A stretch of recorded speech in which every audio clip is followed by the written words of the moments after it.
and welcome to video 6 of the ISTQB Certified Tester Foundation Level Preparation course. My name is v3, and I'm a creative manager at Exactpro.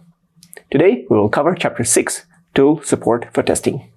We need test tools because they significantly improve the efficiency of test activities by automating repetitive tasks, tasks that require considerable resources or cannot be executed manually. In video 3, we learned that they can also support manual testing activities. In addition to that, they ensure a more consistent and reliable testing and a higher level of defect reproducibility. So, test tools can be used to support testing activities. And there is a variety of these tools, from tools that are used in testing directly, to tools that help to manage requirements, test cases, test procedures, etc., as well as tools that are used for analysis and evaluation, plus any other tool that assists in the process, for example, spreadsheets. Keep in mind that there are types of test tools that can be intrusive, which means that they may affect the actual outcome of a test. It is similar to the observer effect, which states that the mere observation of a phenomenon inevitably changes it. For example, the actual response times for an application may be different due to the extra instructions that are executed by a performance testing tool. This consequence is called the probe effect. There are a lot of ways one can categorize testing tools. They can be classified based on several criteria such as purpose, pricing, licensing model, and technology used. In this video, we are going to classify them according to the activities that they support.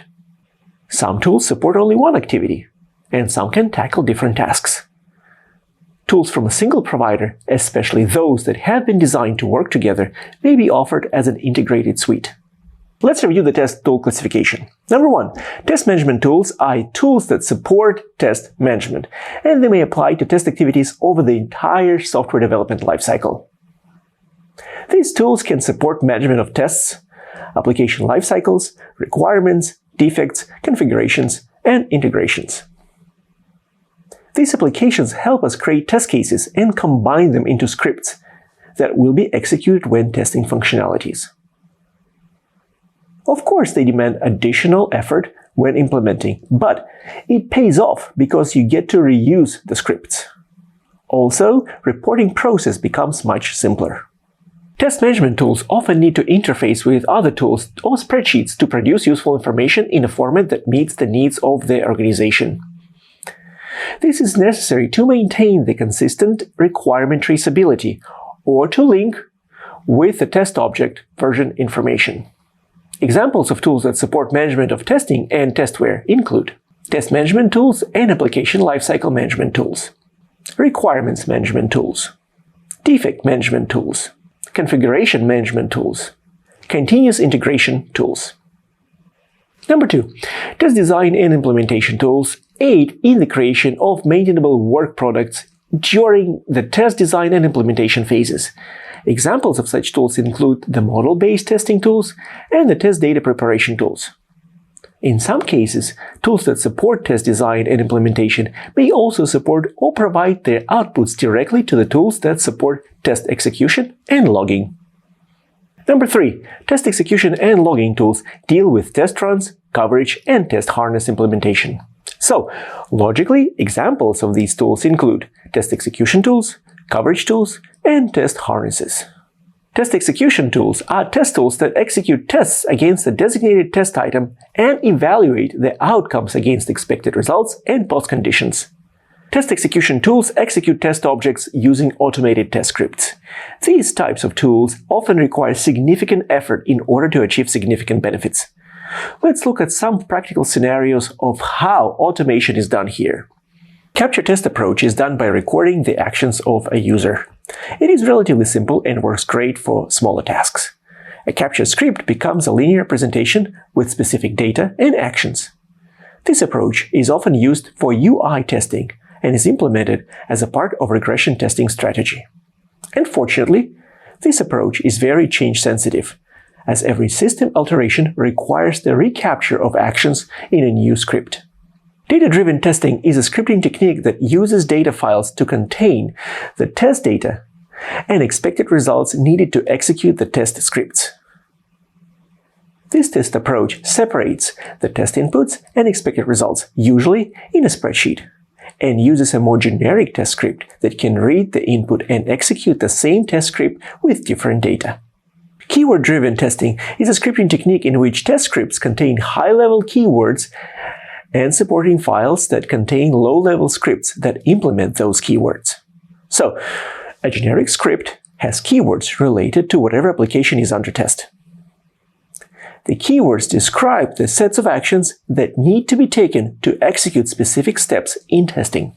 The aforementioned approaches require someone to have the expertise in the scripting language. But regardless of their knowledge and the scripting technique used, the expected results for each test need to be compared to actual results, either dynamically or post-execution. Number 4. Static testing tools benefit the processes of code inspection. They are part of an integrated development environment, IDE, checking for the correct syntax, unused code, and other problems. We had more on that in our video about the Chapter 3 of this series. Number 5. Performance measurement and dynamic analysis tools are essential in supporting performance and load testing activities, as these activities cannot effectively be run manually. And number 6. Specialized testing tools help to automate testing of a particular functional or non-functional characteristic. You have to consider a number of things when selecting and integrating new test tools. Simply buying an application does not guarantee success, even with the most expensive ones. Each new tool introduced into an organization will require effort to achieve real and lasting benefits, but with opportunities come risks. What are the benefits? First of all, it's the reduction of repetitive manual work. Your test cycle speed escalates because machines work faster than people. Test coverage increases because we spend less time implementing regression testing. At the same time, we add new tests to our library. Automation provides greater consistency and repeatability. This means that the test data is created in a coherent manner and tests can be executed in the same order with the same frequency. Also, it gives more objective assessment in static measures and coverage. And finally, it grants easier access to information about testing. And what are the risks? Performance expectations for the tool may be unrealistic. The advertised capabilities of the tool might be just a marketing ploy for you to buy it. In reality, it may run slower than expected, have a cumbersome interface, and be generally unstable. The time, cost, and effort for the initial introduction of a tool may be underestimated. The same applies to what is needed to achieve and maintain significant benefits. They say that when you get a time estimate from a developer or a tester, you can multiply it by 3. Let's hope that it's just industry humor. Version control of test work products and interoperability between crucial tools provided by different vendors may be neglected. The tool vendor may go out of business, retire the tool, sell the tool to a different vendor, or provide a poor response for support, upgrades, and defect fixes. For example, Microsoft stopped supporting its coded UI test tool after acknowledging that it was inferior to open-source software. Companies that were using this tool had to migrate their tests to other apps. An open-source project may be suspended, or there may be no clear ownership of the tool which won't yield timely updates. A new platform or technology may not be supported by the tool. For instance, cloud technologies are becoming increasingly popular these days, but unfortunately some tools won't support them. This situation will demand additional resource investment to make them compatible. Let's review the basic steps of tool selection. What do we have to think of when choosing one for your company? You start from looking at your own organization, assessing its strengths and weaknesses. Then you identify opportunities for an improved test process supported by a tool. You have to understand the technologies used by the test object, because you have to select a tool that is compatible with them. If you are already using other tools, you have to ensure compatibility and integration. After that, you evaluate the tool against clear requirements and objective criteria. Then you review the vendor. How reliable is it? Does it provide training and support? How robust are its services? All of these contemplations ought to bring you to some cost-benefit estimation.